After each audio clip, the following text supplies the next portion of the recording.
काँकरभिट्टाको साँझ पखको चहल पहल यस्तो छ। प्याक फुल प्याक छ।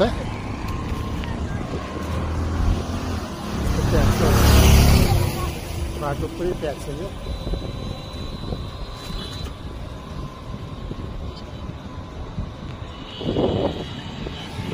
मेची खोला यो चाहिँ वारिपारि सामान ओसार पसार गर्ने मान्छेहरू जाने। माथिल्लो चाहिँ एसियन हाइवे हो त्यो पुल चाहिँ। यसमा चाहिँ सामान ल्याउने लाने गरिन्छ। यहाँ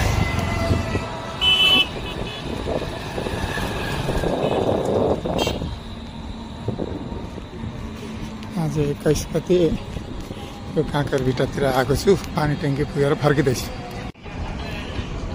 काँकरभिट्टाको मेन बजारमा। नमस्ते नमस्ते। यो पश्चिम जाने महेन्द्र राजमार्गको यो काँकरभिट्टा मेन बजार।